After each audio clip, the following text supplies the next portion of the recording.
Uzaklattırıyor.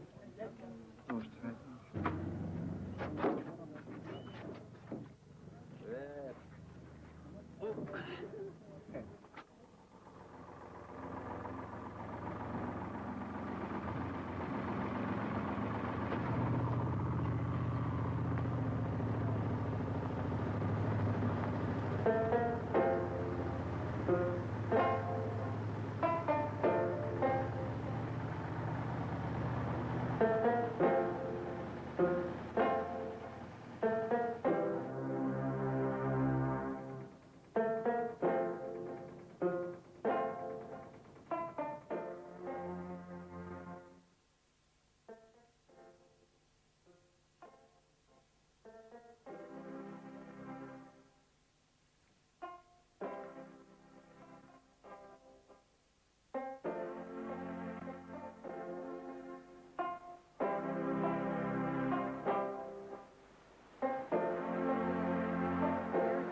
Supreme Commander in 1915, General Hamilton, was not noted for his foresight at Gallipoli, but about this he was precisely correct.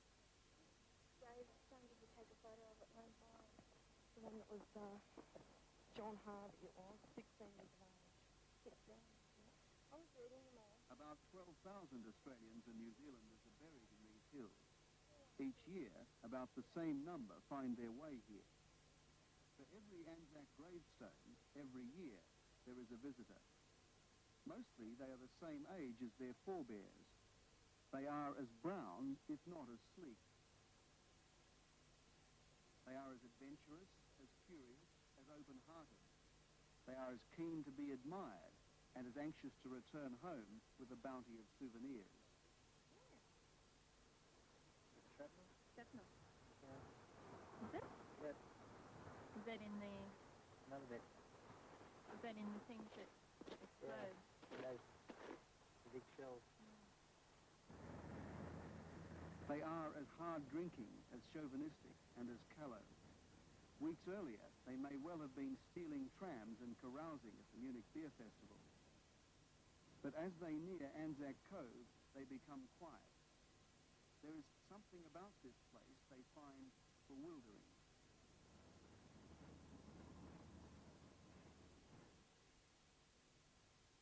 I'll never forget one case, one bloke was asking me, how could he get down and get, he had his tongue blown off.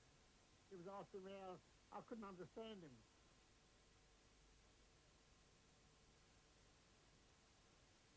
And I went forward, I didn't know whether to go forward or go back, so I went forward. And all the rest were coming with me. Going across an open piece of ground. We were just anybody's mutton.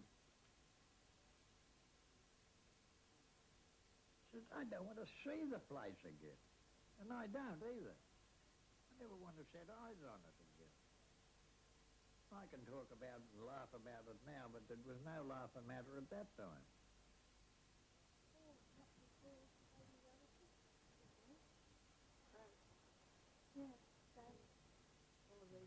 Where's your grandfather?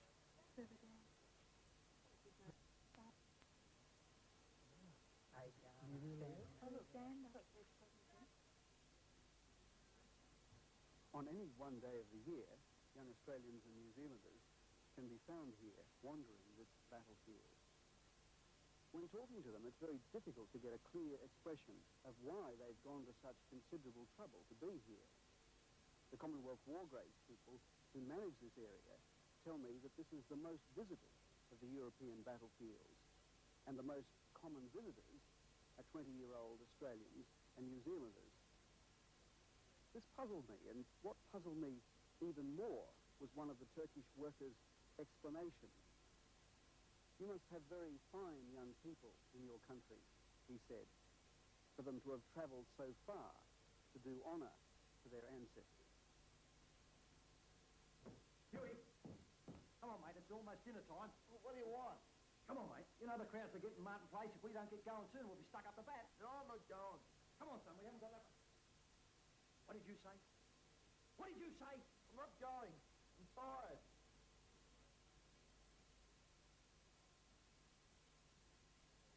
Anzac clearly means different things to different people. In the play, The One Day of the Year, young Huey begins to question the wisdom of the men not just celebrating a slaughter, but doing so by paralysing themselves with alcohol. We found these two old blokes. Turns out they're real old diggers. Real Anzacs. See that black? Anzacs. Sitting in the corner, having a fine little man. We soon put a stop to that. We shouted him, and Jim, he made a speech. He says, "These are the blokes what started the Anzac Legion. They're the blokes what done it, soldiers and gentlemen. And we poured beer down their throats for the poor old cows wouldn't stand up. They were rotten." Oh, now every April I sit on my porch and I watch the parade pass before me, and I see my old comrades, how proudly they march, reliving old dreams and past glory. But the old men march slowly, their bones stiff and sore. Tired old men from the tired old war. The generations not touched by the war are confused. Why do we celebrate war? Why do we celebrate defeat? It's clearer for those who went to the war. They are not celebrating, but commemorating. The band made waltzing Matilda, and the old men, they answered the call. But generally speaking, they don't talk about it. The Australians in particular are still reluctant, noticeably self-effacing and awkward about the experience of Gallipoli.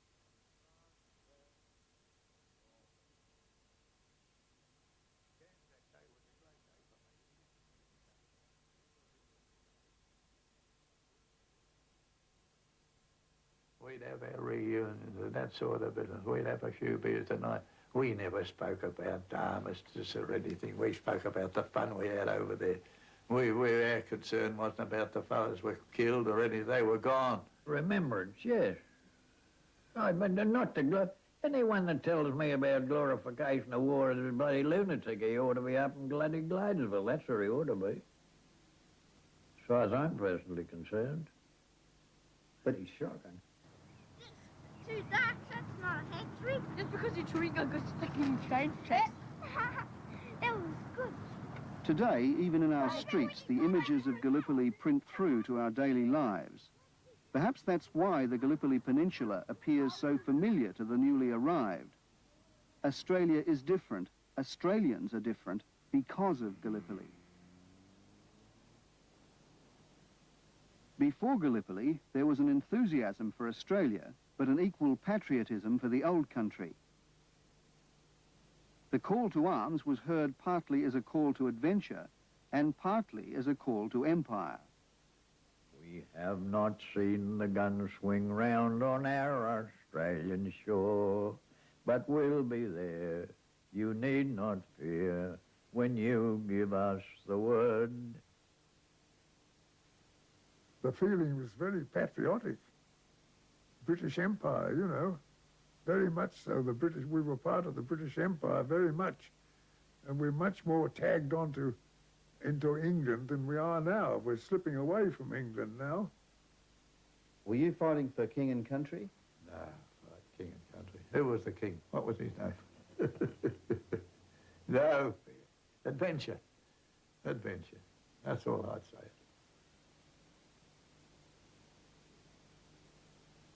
And I suppose today people would say that we were brainwashed. Britannia rules the waves, God save the king.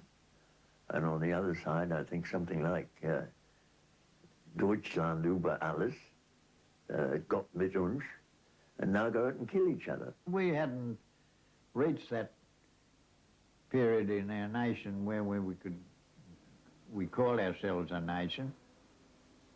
I mean, we hadn't reached that stage, I mean, in those days.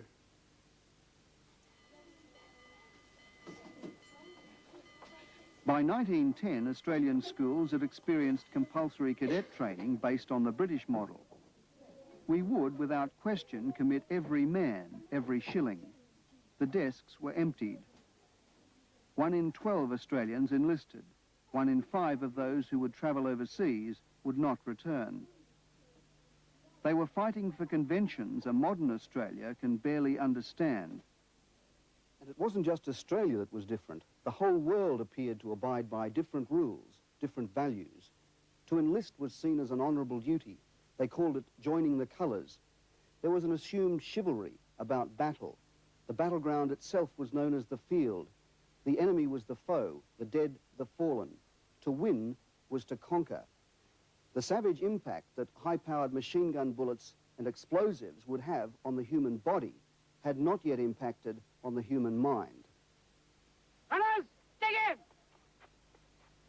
The first men to sign up, as in the movie Gallipoli, were of the finest physique.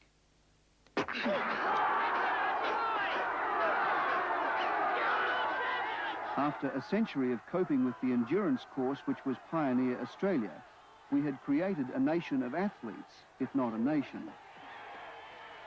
You had that feeling that you had to go. That's the feeling I had, and I was in pretty good nick too. As the bloke said at the recruiting officers, by Joseph, says, you're in pretty good nick. So I should be.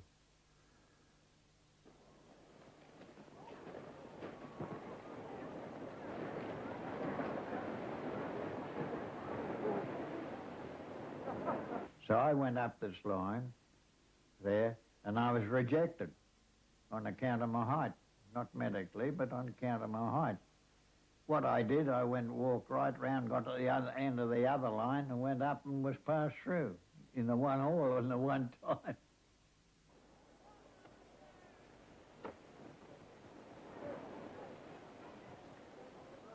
Living in Port Melbourne, you know, you notice all these passenger ships going abroad, and that's one thing I did have in mind. I'd love to be on one of those ships one of these days. Little did I know that there was going to be a war on. Little did I know I was going to be in a uniform. And the band played waltzing Matilda as the ship pulled away from the quay. And amidst all the cheers, the flag waving and tears, we sailed off for Gallipoli. The Australians believed they would sail straight for England, and from there they'd be thrown at the Germans on the Western Front. But England wasn't prepared for the rough and unready colonials, so they were diverted to the Middle East, where they'd be properly trained and where they would mark time. It was the first time Australians had travelled en masse since we came in the opposite direction, as convicts and new settlers. It was also the first time we had a chance to see ourselves as others saw us. One morning we were there, and the flap opened, and about 3 giants appeared at the door, with smiling faces. Hello, Lancashire. You come from home. We're Australians, and he mentioned this. I thought, well, that's marvellous. Look at amazing. It was a treat to see them I never saw a finer body of men, as I say. Never saw a finer body of men in my life. Every one must have been 6 foot. It appeared to me so. Big and friendly, and as I say, they came and slept in our barracks all night. They said, "You're from home." That meant England.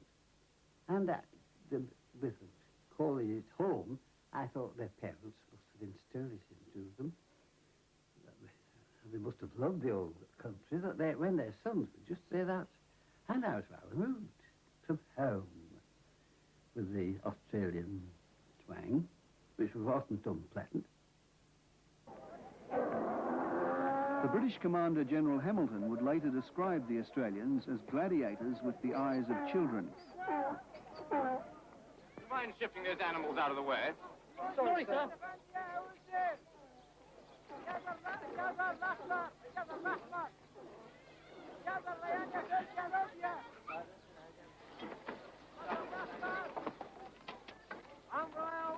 Hey, those four there, 10 piastres. All right, all right. Okay. We were innocents abroad, it's true, and in the back streets of Cairo, our innocence was gleefully discarded. I say, Carruthers, there's Nicky in the chest up there. The British officers, already wary of the worth of convict stock, began to confirm their worst fears about the ill-disciplined Australians. Undisciplined and the most ill-mannered soldiers I've ever encountered.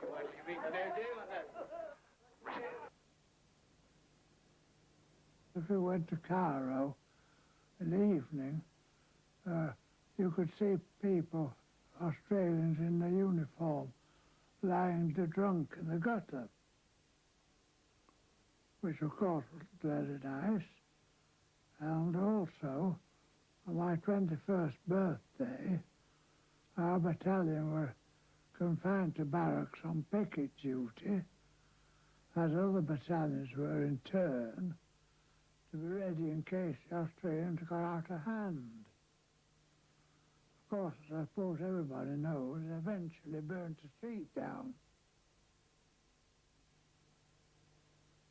The Anzacs had expected to join their comrades on the battlefields of France, but there was suspicion about their capability, and a new theatre of war was about to be opened up. The Russian army was engaging the Germans on the Eastern Front, and on their snowbound southern boundary, there was a protracted bloody struggle with the Turks.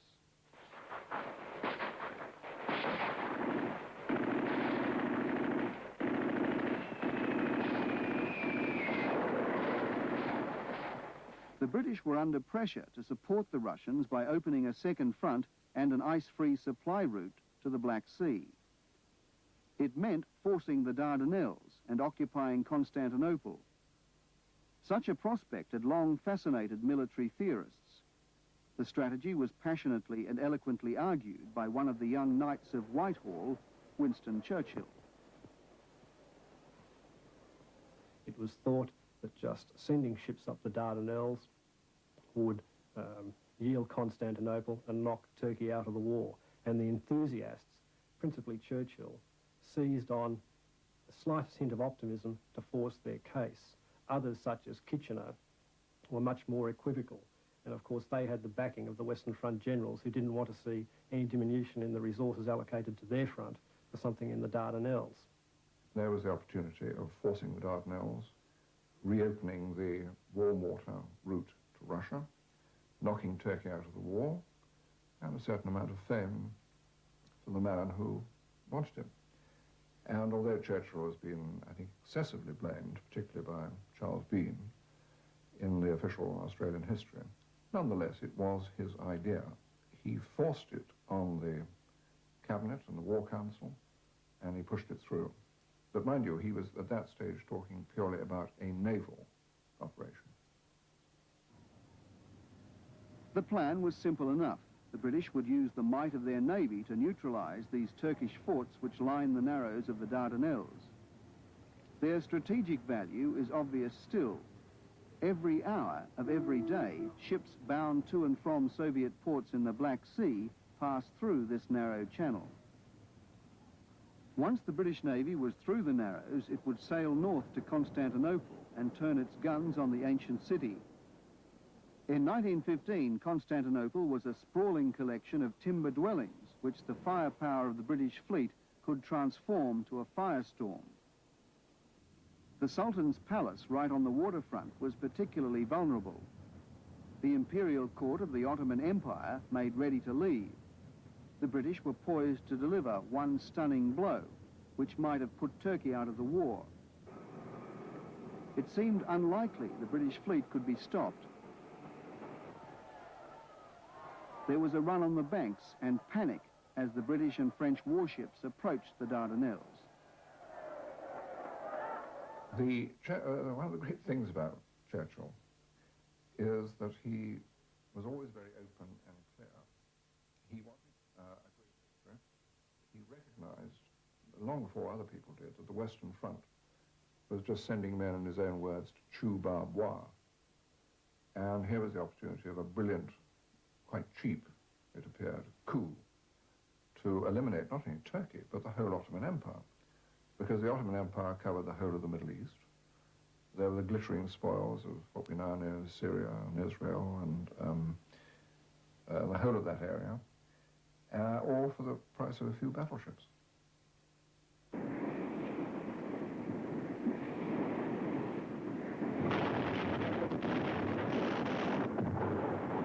It looked as if no human power could withstand such an array of might and power, one observer said.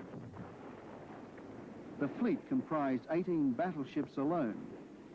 Such was the confidence of the British Admiral de Robeck.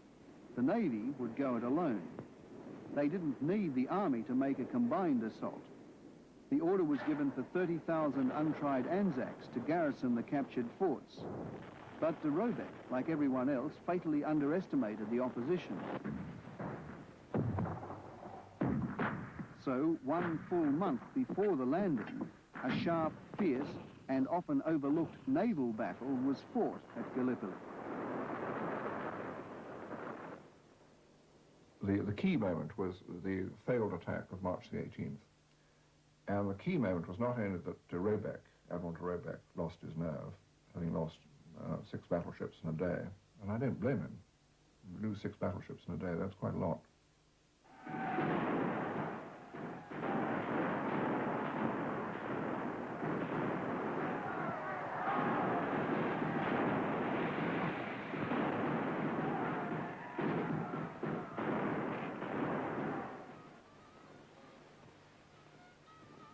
Tell me, Bill, before you went to Gallipoli, what did you know of the Turks? Oh, only what I just like history to learn at school, that it was on the map and it was up at the Dardanelles, you know, you knew where it was because with your geography, you knew where it was, but that's about all you did know about it. No, nothing at all. The only thing we knew about was turkey lolly, whether it was made in Turkey or God knows where. I wouldn't have a clue. Nothing. I didn't know anything about them.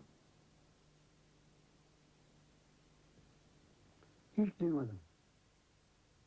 Yani Avustralyalılar, İngilizler birliği falan hiç öyle duymadım. İngilizler yalnız İngilizler 2 harp gemisi satış etmişlerdi bizim Türkiye'ye. Onu duyuyordum, İngilizler derken duyuyordum.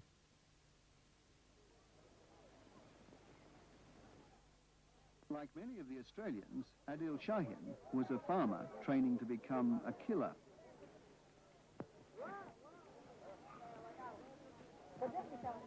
The Turks had been greatly underrated. They were, as they are now, a rugged lot. Their country, at the crossroads of Europe and Asia, had seen centuries of conflict.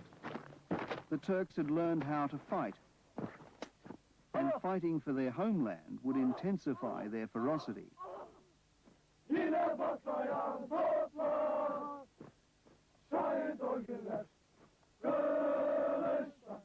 Here, just as their grandparents did, they marched towards the small town of Gallipoli. We call it Gallipoli. They had never heard of us, we had never heard of them, and yet we went to war.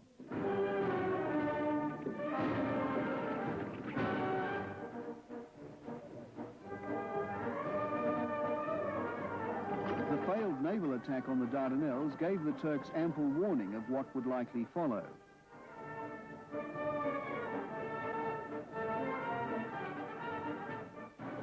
At the time of that naval attempt, there were 2 divisions on the peninsula.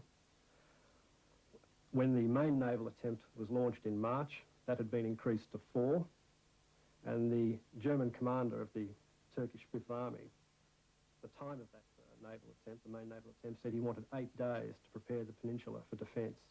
In the event, he was given something like 6 weeks. While the Turks, under German General Liman von Sanders, made ready, British, French, Indian, Australian and New Zealand troops assembled in their thousands just across the waters on the Greek island of Lemnos. Turkish aeroplanes used to come and fly over Lemnos. And as a matter of interest, a couple of us, 3 or 4 of us, we counted 110 transports or something in Lemnos Harbour. Well, you can bet your life the Turks give them credit for a bit of bloody common sense. They know we weren't there for fun in Lemnos. 10.000. 10.000 o zaman bizim haberimiz bize vermiş olduğu tabii zaten evvela baş siperi olarak siper yapıldı, baş siperi. Baş siperlerini sonra ona derken bir siper haline aldı. While the British High Command was so conspicuously marshalling their troops at Lemnos, they were also assembling as much information as they could find on the enemy. British reconnaissance missions returned with confused accounts of the Turkish defences. Tragically, they failed to sight an entire Turkish division camped just short of the Anzac beaches. So acutely overconfident were the planners, they failed to include in their ranks this man, Lieutenant Colonel Cunliffe Owen, the former military attaché to Turkey. Not only was he ignored, but so too was his detailed report on the Dardanelles defences.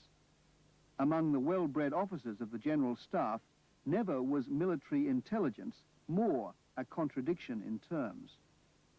The British Army is commanded by the old soldiers who come from a narrow cross-section of society, and as is generally admitted, particularly by Edmonds and Hankey, but off the record, it's only fairly stupid people who went into the army in the first place. The whole question of maps and organisation and administration and logistics and medical services, what went wrong only makes sense in the context that everyone thought it was going to be a walkover.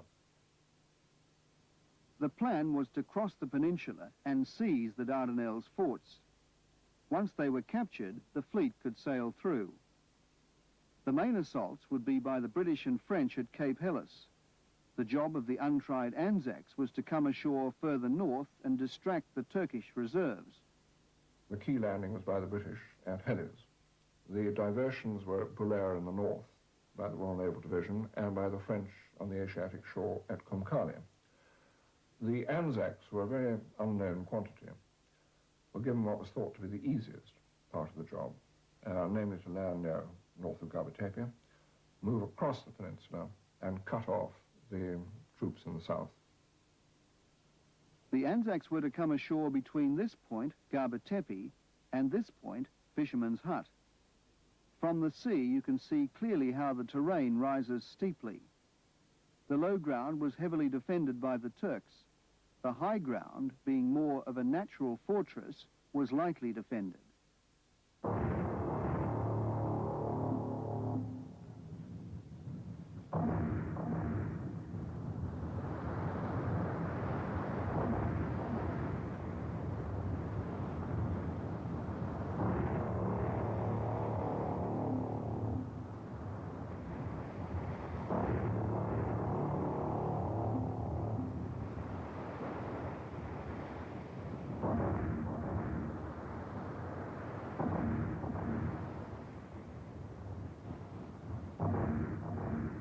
Well, they got us up in the early hours of the morning. As a matter of fact, it could have been 1, 2 o'clock in the morning.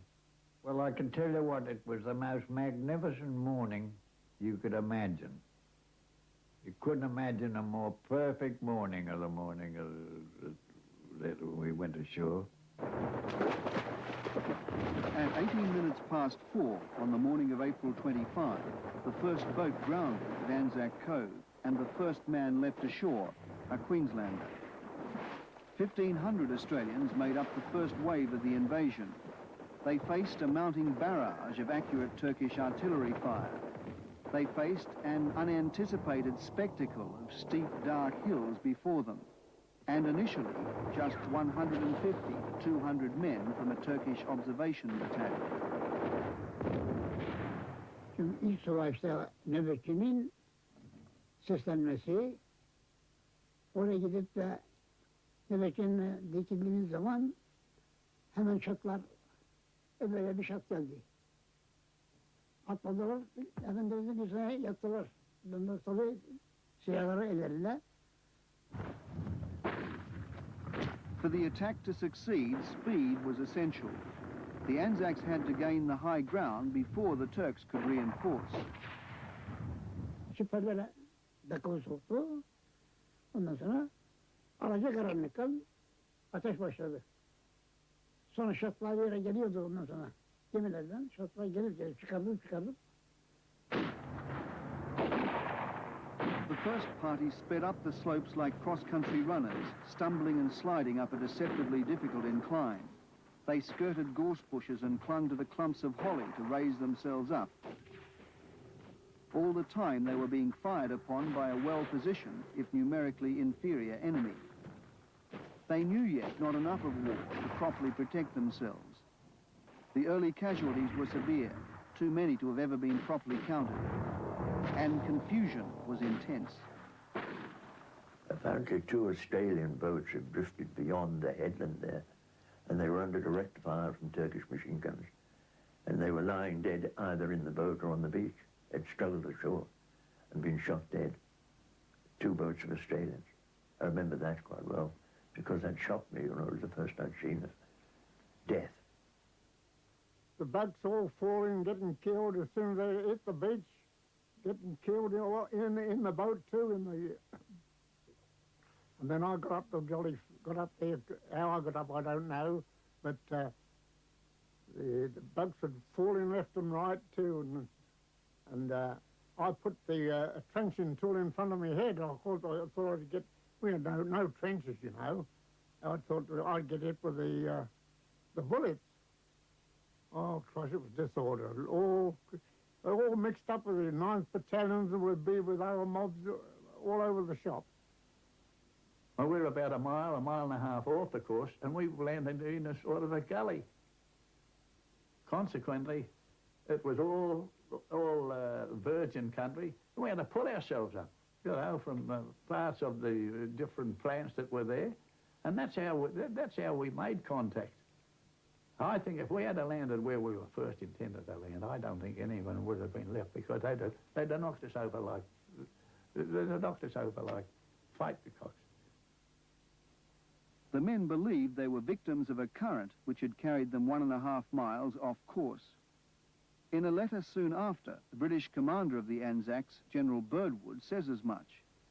But there is ample evidence to show the debacle on the beaches was more the result of a disgraceful lack of foresight than any mysterious northern current. The landing orders are as imprecise today as they were 70 years ago, but generally speaking, the men came ashore where the orders said they would. In the short term, Birdwood had to cover himself. I mean, there'd been the plan had gone wrong. Here was an attack which had failed. It's early in the war. Birdwood is a profoundly ambitious man who has to look after his own career, and he makes sure, within 48 hours of the operation failing, that he has covered himself in a letter to Hamilton, of which he has a copy, and a letter to his wife, stating that they have in fact landed too far north. But you can find ample material in Birdwood's correspondence to show that in fact that is just where he intended to land. Immediately following the Anzac landing, British, French and Indian troops were to come ashore at 5 separate beaches around the toe of Cape Helles. It's easy to conclude that because of the lesser priority, the Anzac landing was less scrupulously planned. But in some respects, down at Cape Helles, the British fared much worse. It was their first major seaborne invasion since 1066. And at the beach, where the converted landing ship River Clyde came ashore, there was a massacre. The British had landed directly under the Sedlbaya fort, where just 3 platoons of Turkish soldiers manned 4 well-positioned machine guns. At the same time, other landings by British, Indian and French troops had mixed receptions. Sometimes they were unopposed. But at W Beach, there was another murderous reception. By the time reinforcements arrived at Cape Helles, the beaches, now covered with the decaying refuse of the campaign, were then covered with the decaying dead. When we got to the beach, I was staggered then at the sight I saw of the French Foreign Legion, the legionnaires with their blue coats and red trousers. They were just like a fan, and all on the stomachs, and they were all dead. And after a bit, when we got so far in, we had to fix bayonets and pulled our packs off and helmets off. And then I put a mess tin lid on my head, you know, for cover. And we were told, stand by and charge, and over the top we went at the Turks. What are you going to do? What are you going to feel like when it comes to hey lads, hey? And you've got to go to the top to face machine guns. What are you going to feel like? I felt that. But when I saw this chap lying there, I thought to myself, that's it. This is what you'll be waiting for. What are you going to do? If you don't go and do something, you'll know all your life you failed at a critical moment. If you do, nobody else will know, but you'll know. So you have no option. For your own honor, you had to go. That's what I did. I was full of apprehension, and we could see that we had a high position over the infantry. I watched them go over. I saw them fall. I heard a young lad shout, "Mother!"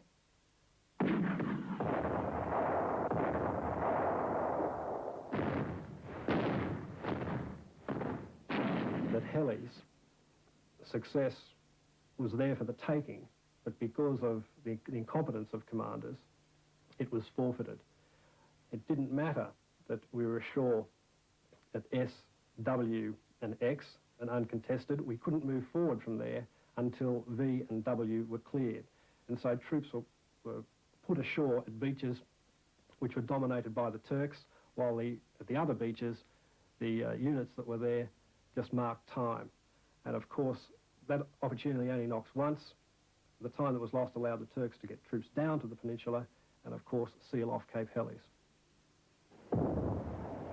Further north at Anzac, the Australians and New Zealanders continued to land through the day, crowding the narrow beachhead. While the bulk of the soldiers and equipment piled up on the beaches, some advanced parties of Anzacs had pushed well ahead. They advanced up a razorback ridge, pausing at a point which narrowed and would be later known as the Neck. The ridge extended to a point known as Baby 700, just beneath the commanding summit at Gallipoli, Chunuk Bair. One of the leaders of the Anzacs approaching Chunuk Bair was from a family close to some of the few summits in Australian history. He was Captain Layla, grandson of the leader at Eureka. On the other side of Chunuk Bair was a man who would become prominent in Turkish history. Colonel Mustafa Kemal was headquartered at the village of Bagali. He had been wakened by the distant sound of shell fire. A message quickly arrived telling him of the invasion.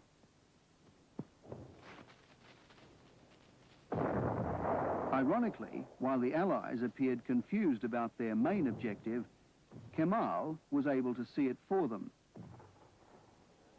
He knew that if the invaders could seize the heights of Chunuk Bair, the Turkish defenders would face, quite literally, an uphill battle. So, as popular Turkish history records, Kemal disobeyed the German High Command and committed his reserve forces to Anzac. The Turkish side of the Gallipoli story is proudly told by many, including one of Kemal's successors, Turkish President Kenan Evren. Fakat üst bakanlardan bir emir almayınca kendi inisiyatifini kullanarak hemen yanındaki alayı kendisi de başında olarak harekete geçirmiş ve Kocaçimen, Conkbayır istikametinde hareket ederek çıkan kuvvetleri orada durdurmak suretiyle ilk dönüm noktasını burada gerçekleştirmiştir. By the time Kemal was rushing his reserves to Chunuk Bair, some forward parties of Anzacs were nearing the top of the range. To have got this far so quickly was a remarkable feat of physical endurance alone. The Anzacs under Layla and a Victorian, Captain Tulloch, were a mixed bunch from the back blocks of Australia and New Zealand. They could catch for the first time a glimpse of their ultimate objective, the Narrows, shining in the mid-morning sun. We got, as a matter of fact, you could see water. You could see water right over, whether it was Black Sea or the Sea of Marmor or something, God knows what. That's about as far. And then we had to come down a bit, you know, to straighten our line out a bit. It was all over the place. Now, there was a little, most of the officers were gone. It was just a matter of everyone for himself. The bullets were zipping through the scrub above my head. And I thought, well, I'd better get out of this. We're in a bit of a cover, and there was a little dip ahead of me that I could have lain in, you see. So I jumped to my feet. The scrub, you couldn't crawl through it. Jumped to my feet to run forward to this dip in the ground where I'd get a bit of cover. And bang, I was hit on the chest straight away. And do you know what I did? I don't know why. Of course, one thought if one was hit anywhere except in the limbs, one would die, you see. And what I did was to say the Lord's Prayer out loud. My passport to heaven, I suppose. If ever there was a turning point in this whole campaign, it was here at Chunuk Bair, mid-morning on April 25. Captain Tulloch could see a Turkish officer on the top of the hill, calmly giving orders. The Australians went to ground and raised the sights of their rifles.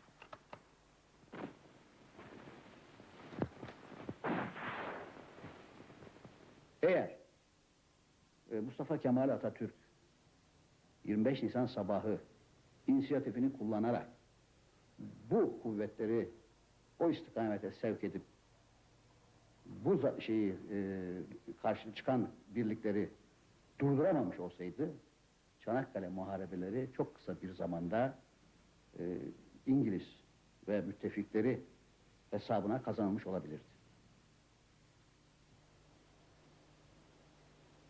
The advanced parties of Anzacs weren't reinforced. It wasn't until after the war that their remains were recovered. The evidence was there, left in the dirt, showing how they formed small defensive perimeters and fought till the end.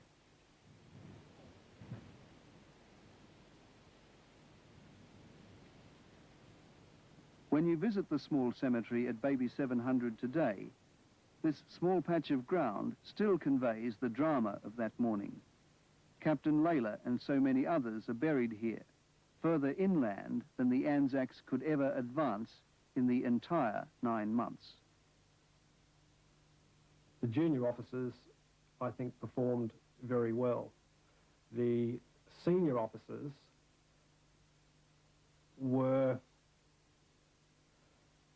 had the same affliction as their men, if you like, in that they weren't trained for this either. But the problem is they had to bear the burdens of command, and their lack of training meant that men's lives were lost.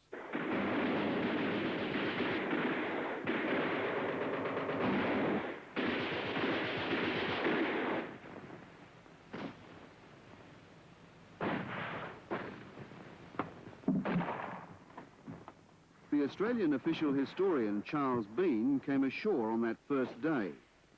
His early records speak clearly of confusion, of reports of some 600 to 1,000 stragglers on that fearfully congested beach.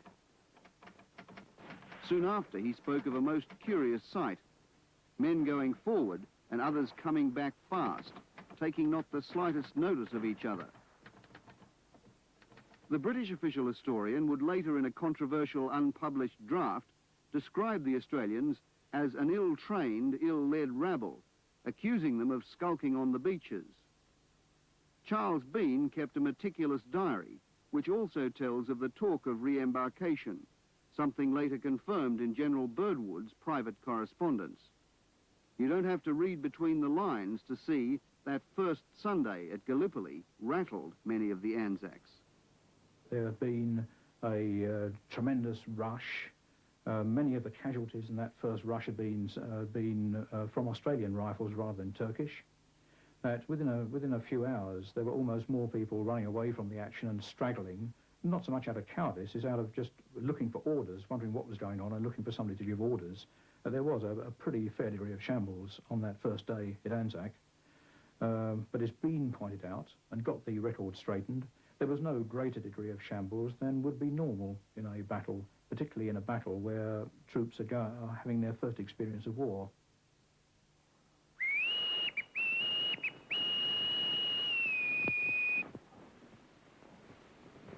While the Anzac High Command was losing the initiative, Kemal seized it. He held the line at Anzac while his superior, the German General Liman von Sanders, sent trainloads of troops south to the peninsula.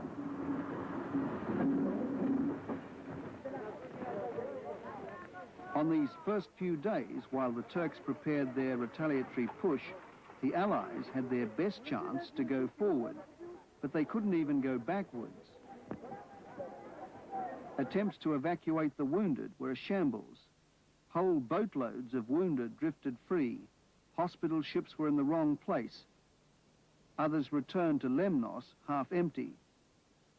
Oh, I think it was a scandal. But again, one has to recognize that no one had dreamed of casualties on that scale. One of Hamilton's weaknesses was that he did not allow his Q staff, the administrative staff, to be involved in the planning. And in fact, they arrived rather late in the day and really weren't involved.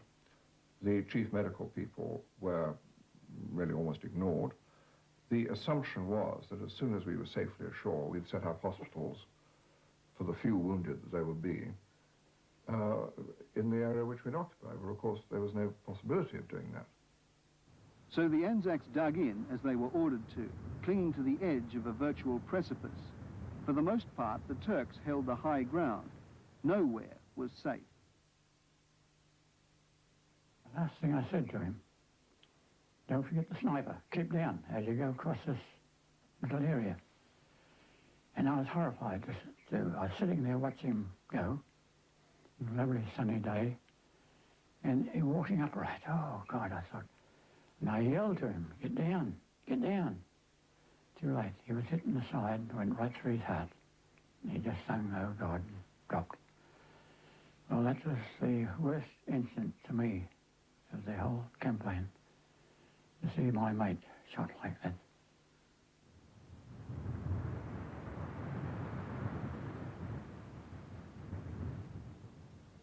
I was on guard, happened to be on guard just near this bloke, you know, and that sort of thing. And he said, what, did you cop some, you know, on the stretch? And the bloke was dead, of course. You know, and when he found he was dead, he walked right round him. That's superstition, you know. He sort of, those are sort of nervous reactions that took place.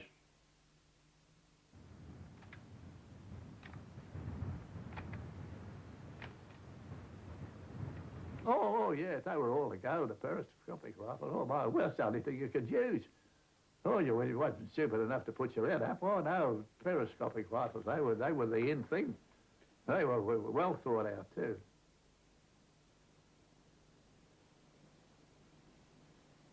Şimdi zaten başını çıkaramazsın ki daima mermi geliyor. Mermi geldiği için ondan sonra başını çıkaramazsın. Mutlaka siperde kendini muhafaza ederekten mesela ki süpüreni ona göre kullanacaksın. Ama başını kaldırdığın vakitte mesela gelen mermi doğrudan doğruya başına gelecek. Öyle kendini kollamayan da öyle ne kadar gitti. kendini kollayan bir takım öyle cesaretlilik yapıp da So the early chance of a swift victory, slender but real enough, was lost. The campaign at Anzac and more particularly Cape Helles settled into one of attrition, of costly trench warfare. The whole battlefield moved underground into a difficult-to-imagine world, mud walls on either side, a patch of glaring light above, and the smell of putrefying flesh. This chap, he'd just been showing me a photo of his wife and children. He jumped up, he said, I'll have a do at those, and put his rifle through the loophole and fired. And then just before he was pulling it out, just before he could get out properly, a bullet came and went through his head, and his brains dropped all over me. So another chap who ought to have known better, and also jumped next to me, his name was Mitchell. He jumped up. He said, I'll get that fella. You know, he lifted the keyhole open, and as soon as everybody did that, same thing happened to him before he could get his rifle through. They buried them in the back of the trench, dug the back of the trench out and doubled them up inside it. But there's nowhere else to bury them. With the campaign bogged down, particularly at Cape Helles, the Anzacs were called in to provide some push. While the New Zealand commander did his best to spare his men from senseless slaughter, the Australians in command unhesitatingly obliged. The British General Paris called for the Australian line to go forward with as much display as possible in order to give encouragement to the French. "Have you any bands with you?" the British general asked. The Australians said there were none. "Well, have you any colours?" The Australians said no. "Well, you have bayonets at any rate," the British general said, and the Australians moved forward. I don't think it was a match, it was a run. Now, we had plenty of gear, we had rifles and we had blankets and damn it all, no. We never seen a Turk, never seen them. They were absolutely, they were well entrenched in their joints. The only thing we could see where they were in the trench. They mowed us down like skittles. Johnny Turk, he was waiting, he'd primed himself well, showered us with bullets and rained us with shell, and in 10 minutes flat, he'd blown us to hell. Nearly blew us right back to Australia, and the band played Waltzing Matilda. Well, there was only one fellow I seen hit. I won't mention his name, but this was down at Helles. And he was the Lance Corporal, I'll never forget it. And it gave me the impression that he was going to give an all get out of this. And it gave me the impression he swallowed a bullet. You know, bang. And I was right next door to him. I'll never forget that as long as I live. It was one of the few worthwhile advances in the entire Helles campaign, 500 yards for 1,000 men. Probably the only real measurable gain was the respect it won the Australians. The Australians were carelessly brave. And I hoped so, because I'd been a bit longer. Generous, and the New Zealanders, they were equally brave, but they knew how to keep their heads down. They were a bit more cautious. Very nice chap, but the Australians were more debonair and reckless. Very likeable. Yes, oh yes, reckless, I would say that.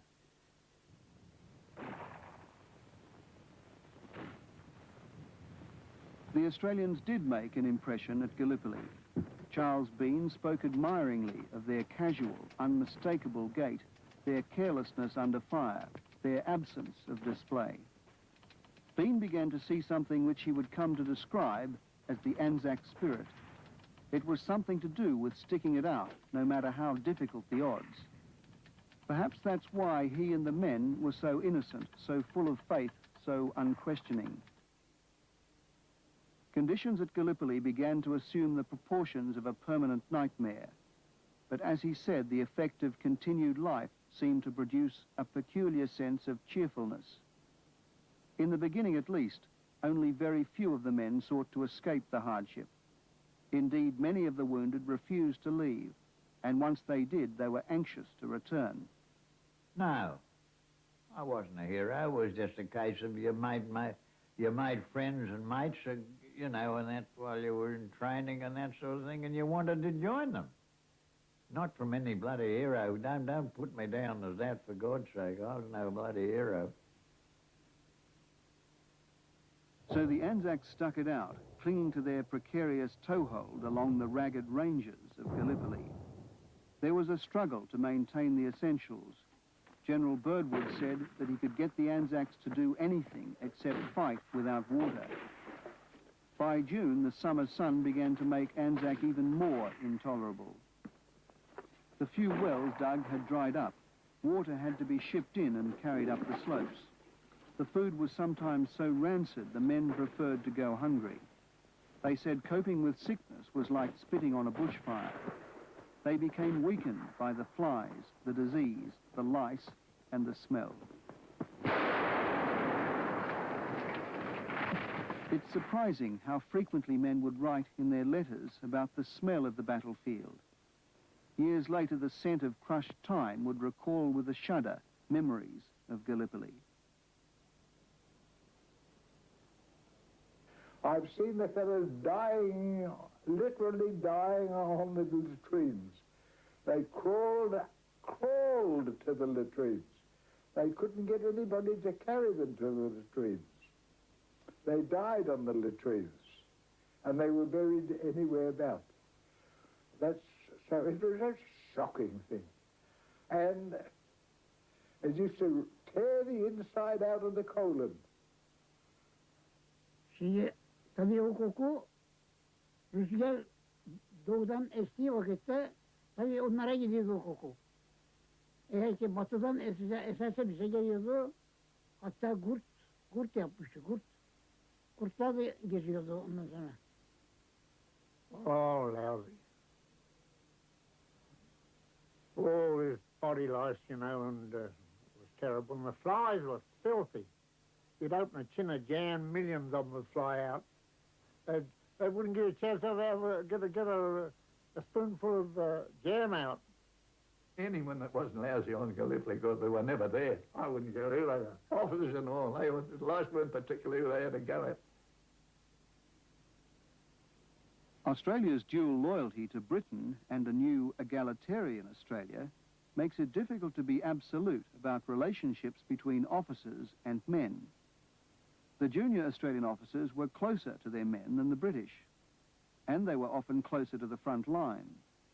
But like the British, Australia also recruited its officers from its better families, and like the British, this didn't always make them better soldiers. Well, he was a staff officer.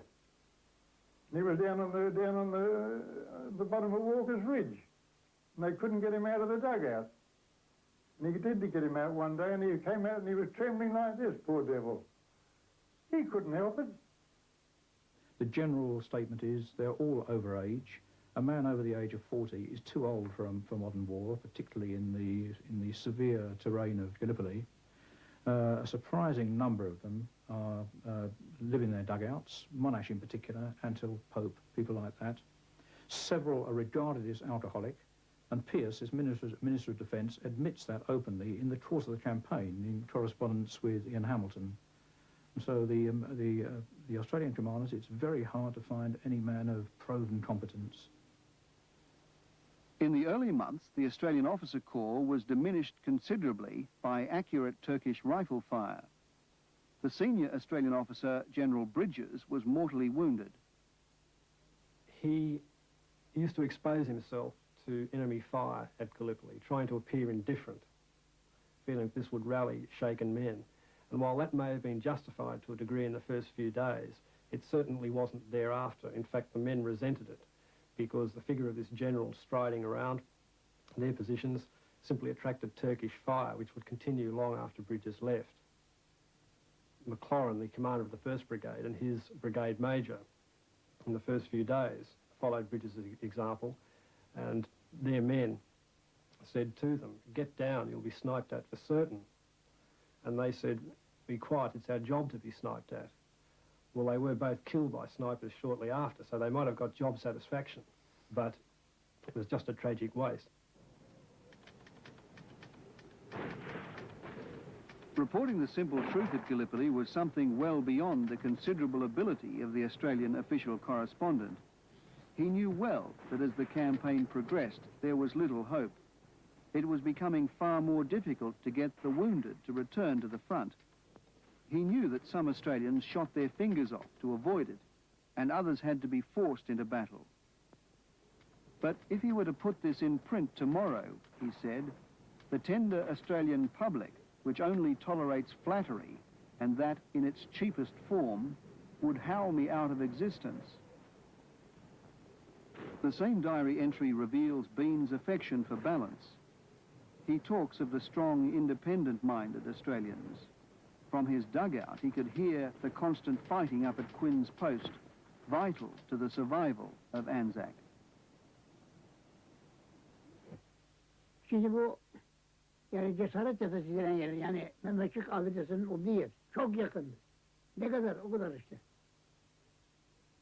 Although you couldn't see anything, they'd be down below in their trench. We were down in our trench. If you heard any movement, you'd throw a bomb over there. And the bombs, you tell you how close we were, because the bombs were mostly thrown by hand. And the bombs we had were homemade jam tin bombs, as they were called, made on the beach at Anzac.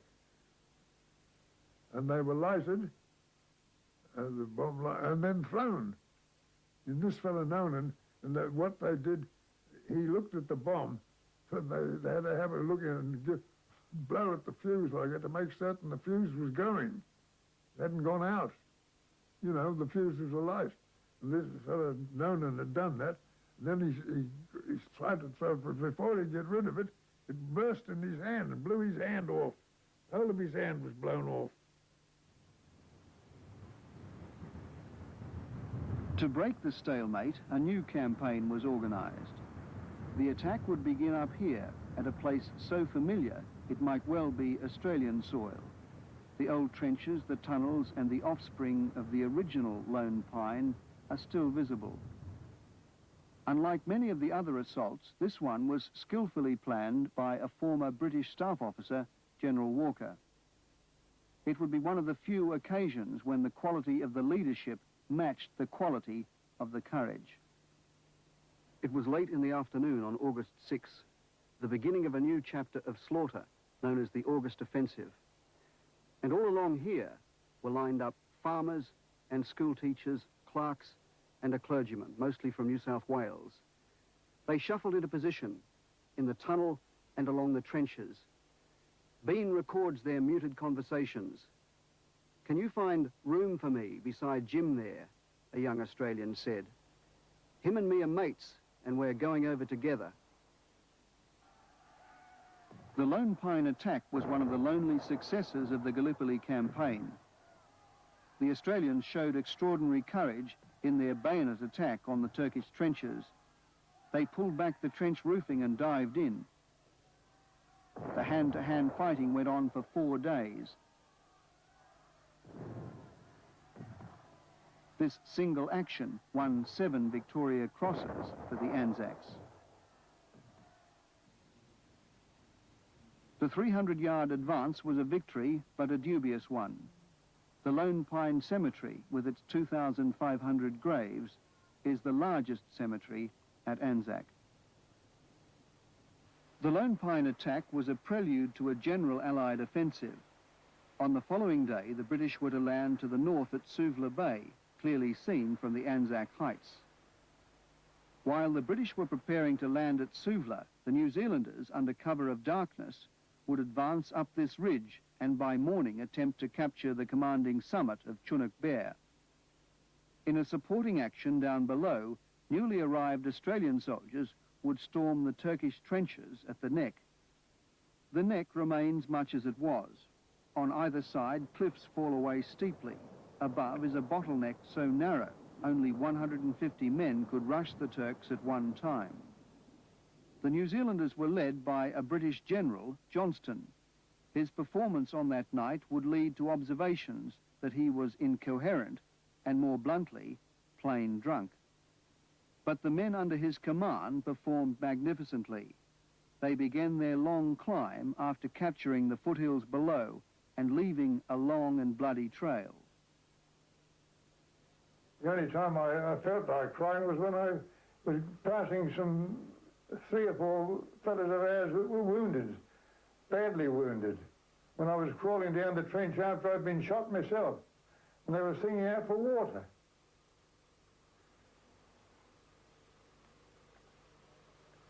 I threw them in water bottle.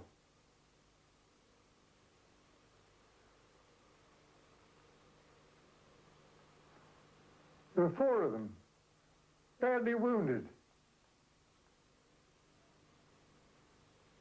I couldn't do anything, but I threw them in a water bottle. The New Zealanders climbed to within sight of the virtually undefended summit of Chunuk Bair, and then, tragically, inexplicably, General Johnston gave them the order to stop. What's happened? They're on the point now. You best send us now. If the Turks get back into the trenches, we'll be cut to pieces. Just hang on, It was understood that the Australians below at the neck could not succeed unless the New Zealand attack on the slopes above was coordinated.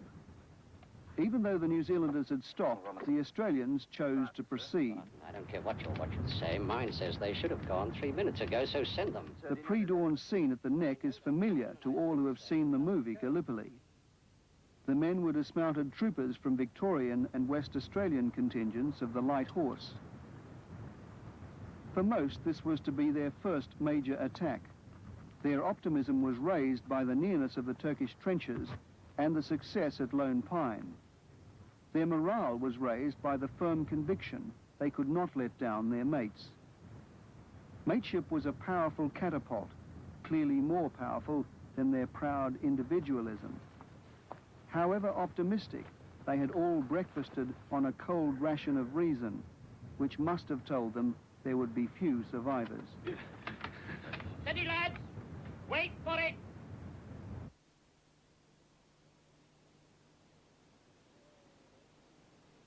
Oh, well, of course, you know that, but as I say, I put it this way, I never remember a soldier refusing to go to his death, not in the field.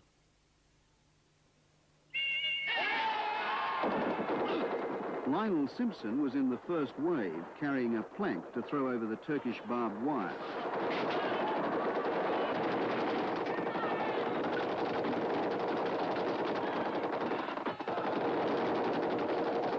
I was in the lead,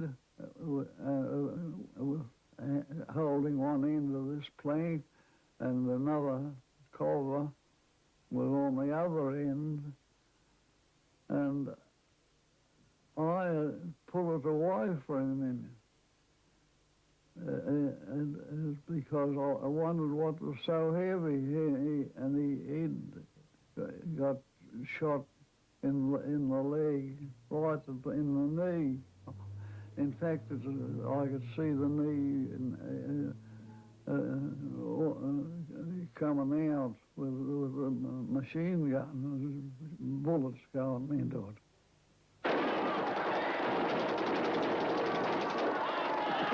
I was going along.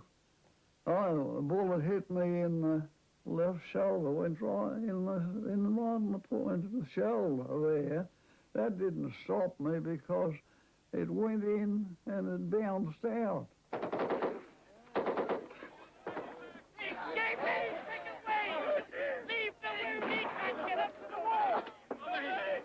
The men seemed to be falling behind me.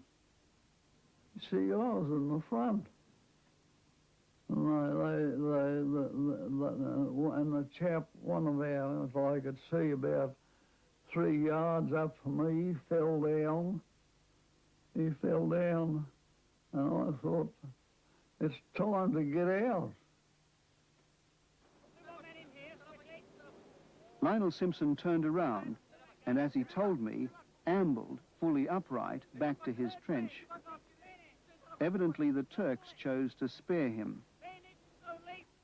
Those men should have gone, Barton. Marker flags have been seen. Not by me, sir. An attempt was made to call the attack off. There was confusion.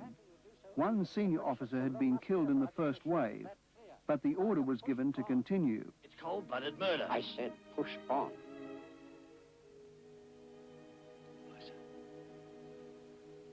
If there's an impression that the British ordered the attack persist, then that's plainly false. The order was given by an Australian officer, Colonel Anthill, pictured here. A fellow officer, Colonel Brazier, would later in correspondence complain angrily of Anthill's decision to persist with the attack.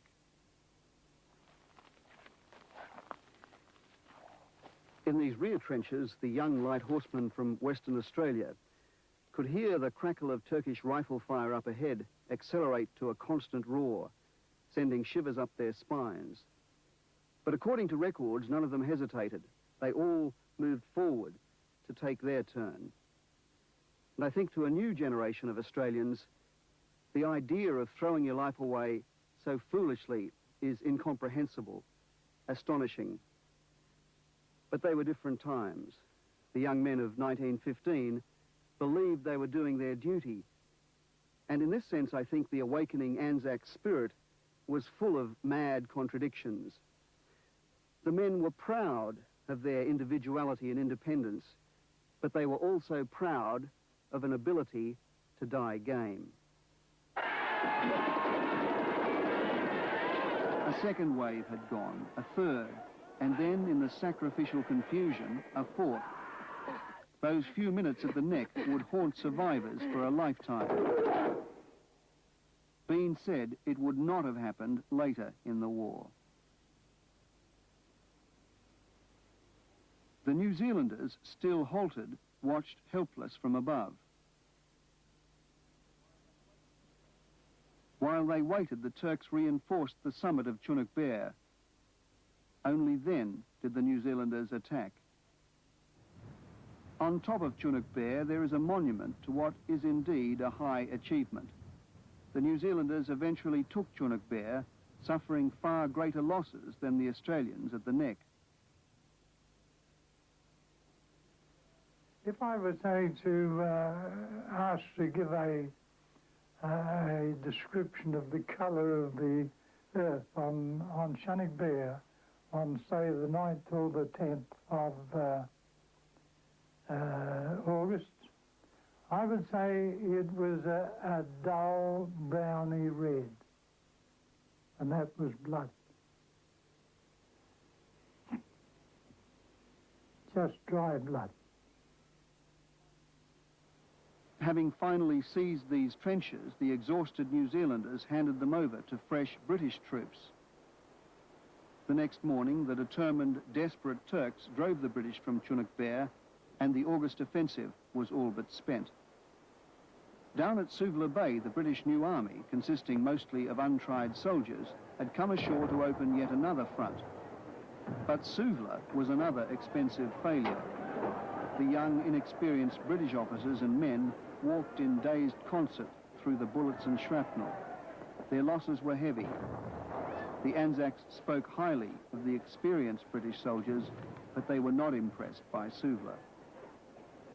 They did that landing at Suvla Bay, which was a failure, and we never saw much of them after that, you know. We never saw them. They'd let us down that end, and we never let us down on the northern end of our positions. No longer able to look forward, the men of Anzac began to look sideways. The New Zealanders had the dash of the Australians and the discipline of the British. They were widely seen as the elite at Gallipoli by all but the Australians. Charles Bean preferred his countrymen. He thought that the wild men of Australia made better soldiers. After Suvla, he spoke of not trusting the Tommy. The truth is, he says, After 100 years of breeding in slums, the British race is not the same. It is breeding one fine class at the expense of all the rest. Compared with Dominion troops, British troops are 3 or 4 inches shorter, and that hits you in photographs. I mean, many of them are sort of slum children. They've been brought up and hammered into submission, and Bean notes how whenever British troops meet Australians, they call them sir, because they they are larger, and they seem to have that natural authority which the typical Britisher, whether he's a factory worker or a agricultural labourer, has had knocked out of him. So the passivity, the poor physique, and the lack of initiative, regrettably, seems to be a pretty well proven fact. But in death, they were all the same. In graveyards all over Gallipoli, the Anzacs and British lie side by side. 2,700 New Zealanders, 8,700 Australians, and 28,000 British. And they probably would have lost a great many more, but for the intervention of this man. An Australian journalist, Keith Murdoch, briefly visited Gallipoli in September. He returned with a dispatch which exploded in the galleries of Westminster and Melbourne with all the force of a naval broadside. Gallipoli was one of the most terrible chapters in our history, Murdoch said. He was unrelenting in his criticism of the British General Hamilton, who had led a series of armies into a series of cul-de-sacs. He savaged the British General Staff for ghastly bungling, pomposity, and incapacity, accusing them of wallowing in luxury while the men died. He identified how they had frequently underestimated the opposition and persisted with hopeless plans. Most of all, he persuasively argued that the entire campaign was a miserable failure.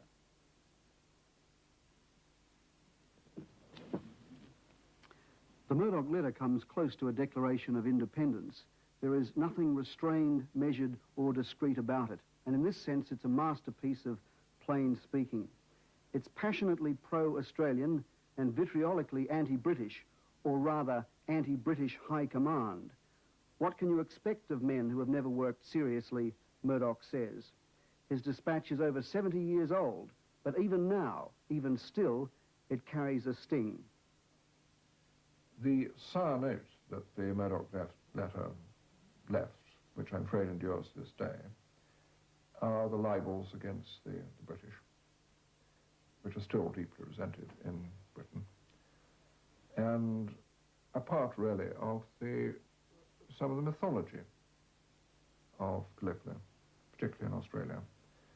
And that, I think, is the sad aspect. But there was a positive one, that it's very easy for people sitting in London to look at a map and say, well, here is a campaign going on.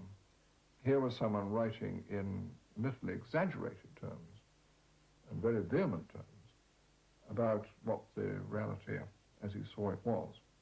And he wasn't all that wrong. Murdoch had done what censorship and good manners had prevented the others from doing. He had broken the rules of gentlemanly conduct, and General Hamilton was furious. Hamilton politely replied to the letter, offering some sensible objections, but he had no answer to the thrust of Murdoch's attack. Murdoch is not a gentleman, he said, and that was supposed to explain everything. Clearly, gratefully, the age of the gentleman had all but passed. The British cabinet took heed of Murdoch's views. Churchill's enemies were grateful for the ammunition, and there was no doubt relief that the attack had omitted themselves.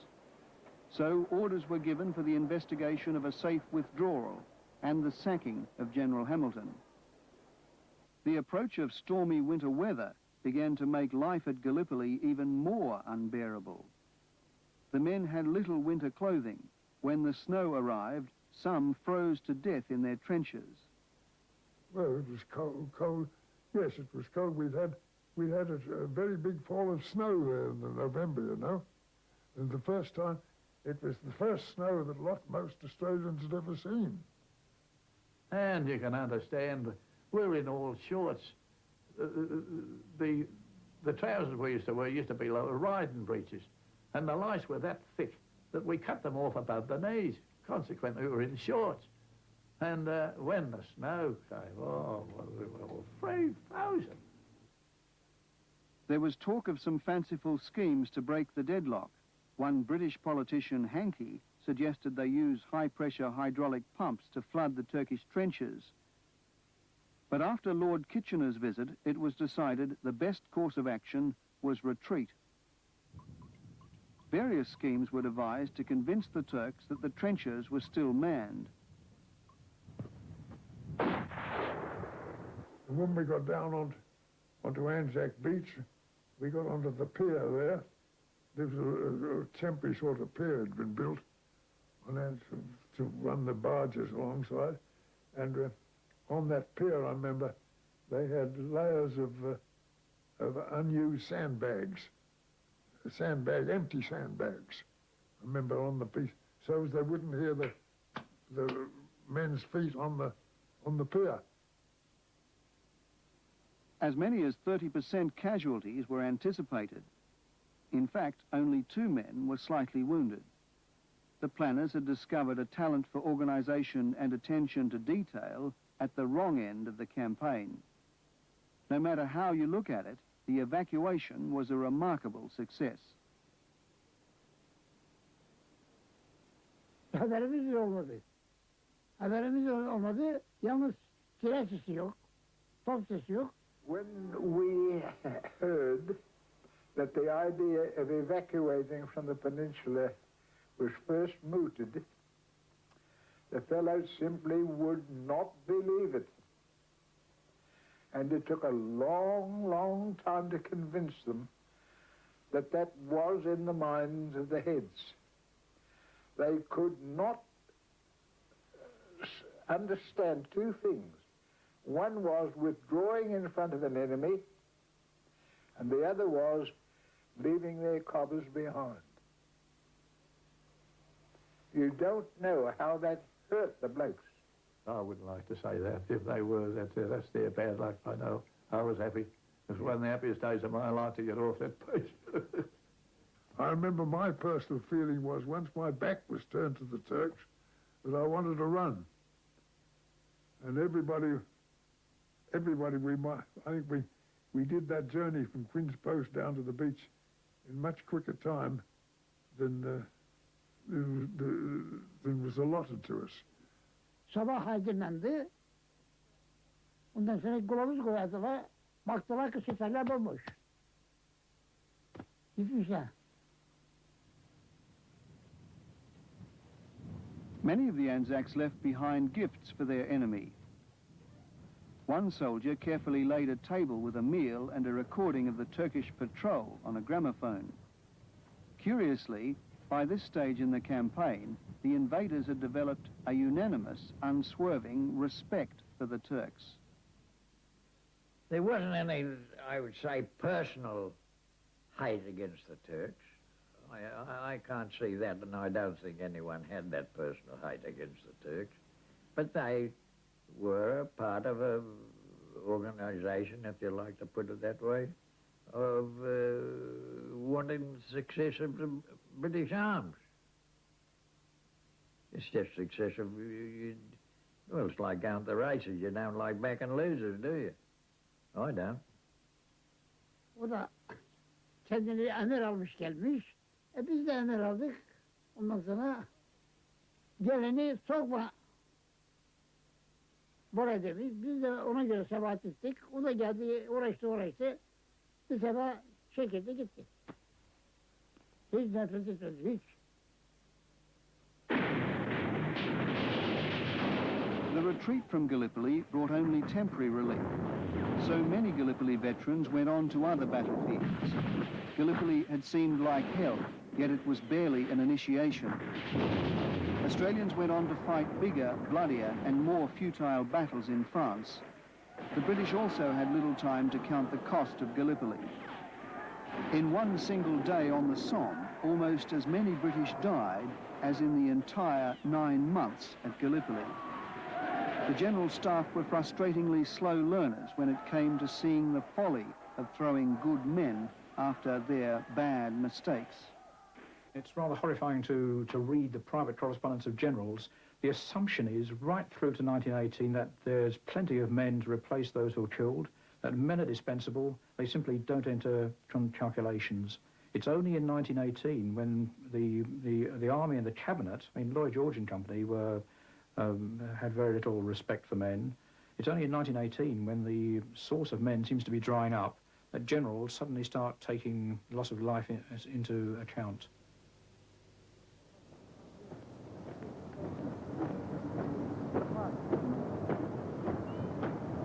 Britain has erected few monuments to the Gallipoli campaign. In Turkey, in a sense, they are everywhere, in every park, every village. After all, the Turks won. And Gallipoli turned a comparatively inconspicuous colonel, Mustafa Kemal, into a national hero, Kemal Ataturk, father of the Turks.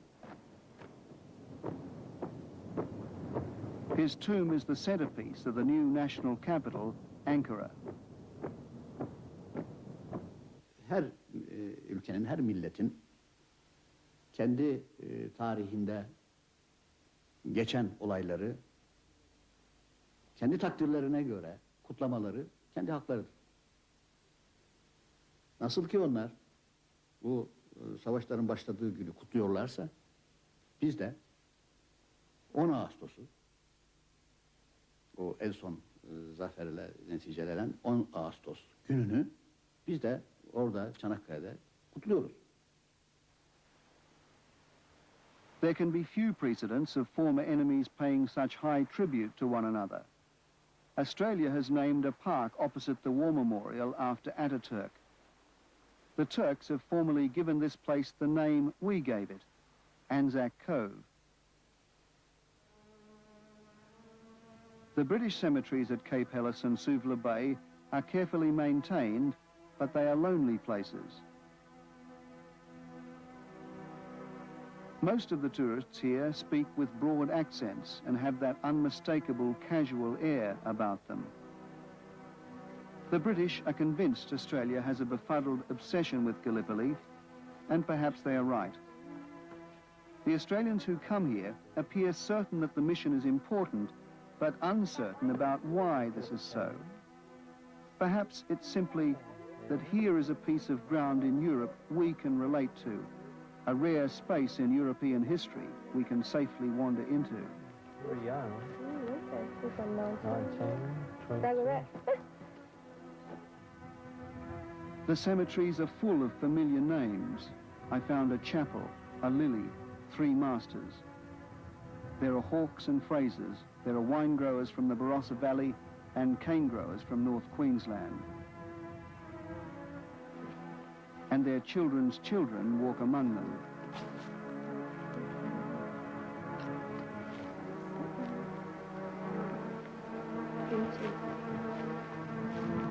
There may be among the visitors a vague comprehension that Gallipoli changed Australia. We became more mistrustful of authority and we became less British. Making sense of Gallipoli is as difficult for this generation as it was for the original invaders. Extracting honour from defeat is a difficult process, but it does have a refreshing originality. This fatal shore is a monument to how close we will drift towards insignificance. Gallipoli had many elements of Vietnam's dirty war, except our losses at Gallipoli were far worse. At Gallipoli, we were the invaders. We were part of a puppet army. We went there willingly. The British made dreadful blunders, but so did we. There was costly, pointless loss of life.